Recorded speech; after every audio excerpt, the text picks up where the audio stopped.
Harsha, it was, we are so used to saying Dhoni finishes it off, but Sandeep Sharma has finished it off because 2 wides and those 2 6s with Dhoni on strike. If I was there, I would have dug a hole and just buried myself in there. He bowled 8 balls. He shouldn't have, but he bowled 8 balls. Now he's bowled 2 wides. Imagine the pressure on him. 19 of 6, and he nails 4 out of those. Under pressure to nail 4 deliveries when you're bowling to MS Dhoni. He only missed 2, by the way. Yes. And that is the greatness of the batter he's up against, that he only missed 2 and both went for 6. But he nailed 4 out of the 6 legal deliveries that he bowled, which is fantastic given that he doesn't have the pace of, say, a Nokia.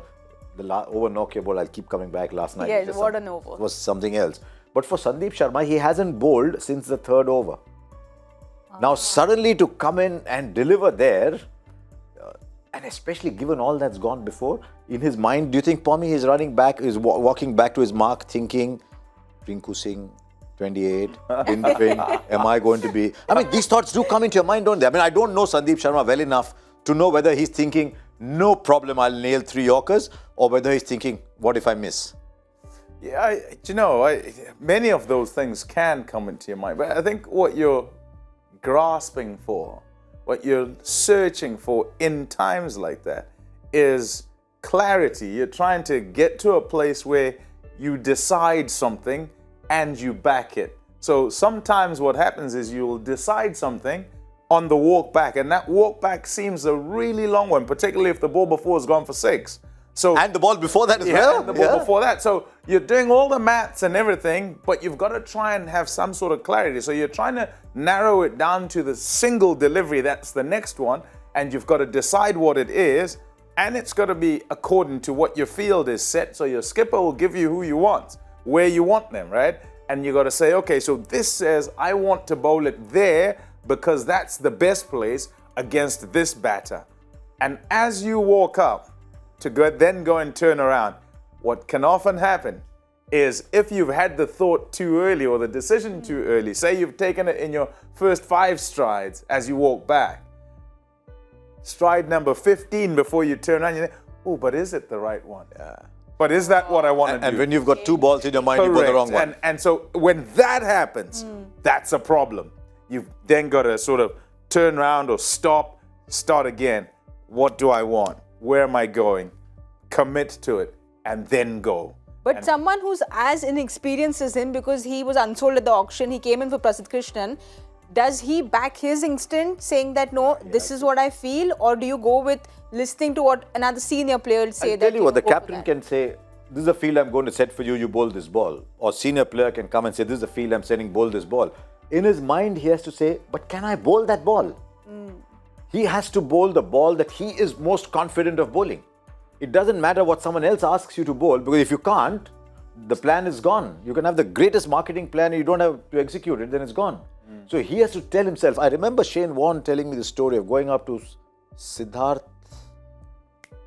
Who was the early days of Rajasthan Royals, and he said, which is the ball you want to bowl? He says, Captain, you tell me. He says, no point me telling you. You tell me which ball you want to bowl, which ball you're most confident. I will set it for that ball. Because you will bowl best the ball that you are most confident of bowling. But Bharat, Arun has spoken very, very highly of Sandeep Sharma, and he said that he practices really hard. He sets those fields in his head and then tells the batsman that, okay, go for it. He likes to practice under pressure. How much of a difference does that make? I think, yeah, you try and simulate, and it helps, but you can never really make it like the situation because nothing rides on it. So when you're in practice, when you miss by this much, it doesn't show because it's practice, and it doesn't matter. So you never really know. You only know in the situation, and essentially it's about the processes that are internal that I'm talking about, where you're in the situation, you try X and it works, or you try Y and it doesn't work, and then you've got to be put in the situation again so that when it does work, you know what it is you go to so that you can go to it again. And today, I mean, we sat here as the field was set and we're discussing where the ball was going to be, and as perfect field to say, okay, he has to bowl a Yorker, it has to be under stumps. It can't be wide, it can't be leg side-ish, because if it is, it goes for 4. And he nailed it, absolutely nailed it, right? And from round the wicket as well, no room, you need to be hitting the ball straight up that way or to those fielders square of you. That's the only place it could have been. And it ended up being, that's the one ball. And for me, the big thing in this format of the game as well is that you can lose ball number 1, that doesn't matter. But can you win the last ball? And it's still you, the one bowling. So in that over, you imagine the emotions going through all of it.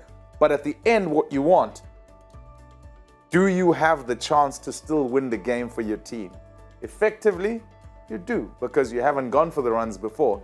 And if you do it, doesn't matter if you're defending 45, you're going for 44. I know it's mathematically impossible, but you know, if you get the job done, then the job is done. And all those numbers cease to exist. And it's like, mate, well done. And it locks in.